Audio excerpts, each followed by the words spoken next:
मित्रांनो, तुमच्या UDID card अर्थात वैश्विक दिव्यांग ओळखपत्राला आधार कार्ड लिंक करणं बंधनकारक करण्यात आलेले आहे। तुम्ही यूडीआयडीच्या पोर्टलला लॉग इन करून आपल्या यूडीआयडी कार्डला आधार लिंक करू शकता।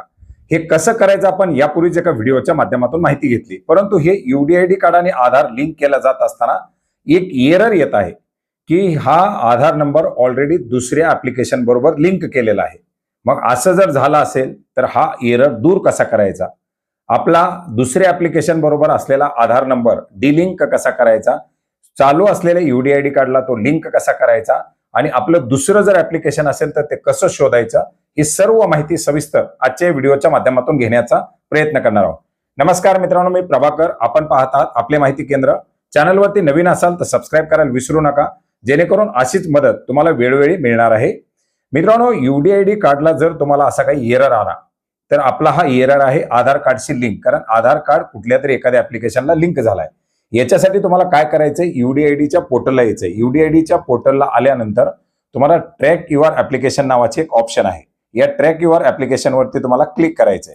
ट्रॅक युअर ऍप्लिकेशन वरती क्लिक केल्यानंतर तुम्हाला या ठिकाणी विचारलं जाईल की तुम्हाला कशानुसार माहिती पाहिजे। तर आपल्याला याच्यामध्ये काय करायचंय, तर आपली माहिती जी आहे ती आपल्याला आधारनुसार पाहिजे। इथं मोबाईल नंबरचे ऑप्शन आहे किंवा इथं तुम्हाला यूडीआयडी कार्डचे ऑप्शन आहे, एनरोलमेंटचे नंबर आहे। इथे तुम्हाला आधार नंबरचे ऑप्शन सिलेक्ट करायचे। आपला आधार नंबर याच्यामध्ये एंटर करायचा आणि सबमिट करायचंय। आपला आधार नंबर टाकून सबमिट केल्याबरोबर आपल्याला काय केलं जाणार आहे, आपलं नाव, आपला एनरोलमेंट नंबर, आपला आधार नंबर, आपला मोबाईल नंबर आणि ऍप्लिकेशनची स्टेटस आपल्याला या ठिकाणी दाखवली जात आहे। आता याच्यामध्ये महत्वाचं आहे, ऍप्लिकेशन स्टेटस सुरुवातीला पहा।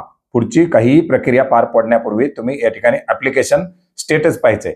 इथं पाहू शकता, application for issue of disability certificate rejected. जर रिजेक्टेड असेल तर आपल्याला हे ऍप्लिकेशनची पुढची प्रक्रिया पार पाडून आपल्याला हा आधार नंबर आपल्या योग्य ते यूडीआयडी कार्ड बरोबर घ्यायचा आहे।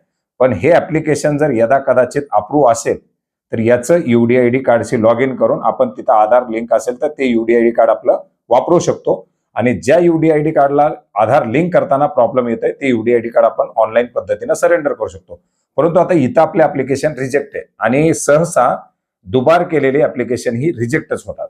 मग आता हे रिजेक्ट ऍप्लिकेशनला काय करायचं, तर आपल्याला जवळच्या आपल्या जिल्हा रुग्णालयामध्ये दिव्यांग विभागामध्ये दिव्यांगाचा जो कक्ष आहे या यूडीआयडीच्या कक्षामध्ये भेटून हे जे काही एनरोलमेंट नंबर असेल हा एनरोलमेंट नंबर देऊन आपलं यूडीआयडी कार्ड आपल्याला सरेंडर करायचं, अर्थात विड्रॉल करायचे। ऑनलाईन पद्धतीने तुम्ही हा एनरोलमेंट नंबर घेऊन लॉग इन करू शकता। तुम्ही त्या ठिकाणी तुमचं रिजेक्शनचं हे कार्ड वगैरे सर्व माहिती पाहू शकता। परंतु त्या ठिकाणी देण्यात आलेली विड्रॉलची ऑप्शन आता हटवण्यात आलेली आहे। फेब्रुवारी 2026 मध्ये आलेल्या नवीन गाईडलाईन नुसार आता रिजेक्शन सरेंडरच्या ऑप्शन जे आहेत त्या पूर्णपणे बदलण्यात आलेले आहेत आणि यानुसार आता तुम्हाला हे जे काही यूडीआयडी कार्ड असेल, जे ऍप्लिकेशन असेल, हे ऍप्लिकेशन विड्रॉल करावं लागेल। हे ऍप्लिकेशन विड्रॉल झाल्यानंतर तुमचा आधार याच्यामधून फ्री होणार आहे आणि हा आधार परत तुम्ही तुमचं जे काही यूडीआयडी कार्ड तुमच्या वापरात आहे त्याचं लॉग इन करून त्याच्याबरोबर हा यूडीआयडी कार्ड बरोबर आधार जोडू शकता। तर मित्रांनो, यूडीआयडी कार्ड मल्टिपल जर ऍप्लिकेशन झालेले असतील तर तुम्हाला इतर ऍप्लिकेशन हे डिलीट करावे लागतील, ते विड्रॉ करावे लागतील। परंतु परत एकदा सांगतो की हे ऍप्लिकेशन विड्रॉल करत असताना ऍप्लिकेशनची स्थिती तपासत असताना ते ऍप्लिकेशन रिजेक्ट आहे की मंजूर आहे तपासण्याचा प्रयत्न करा। जर ते ऍप्लिकेशन मंजूर असेल तर त्याच्याशी आधार लिंक करून तुम्ही तेच यूडीआयडी कार्ड पुढे वापरू शकता आणि जर रिजेक्ट असेल तर त्याला तुम्ही विड्रॉल करू शकता।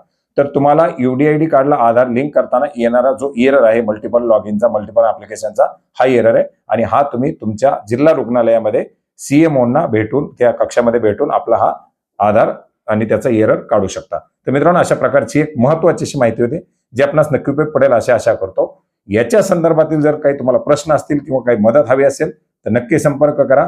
जर काही प्रश्न असतील तर कमेंट करा आणि जर त्याच्या व्यतिरिक्त काही मदत असेल, प्रत्यक्षात जर याच्यामध्ये काही हेल्प हवी असेल तर नक्की संपर्क करा। धन्यवाद।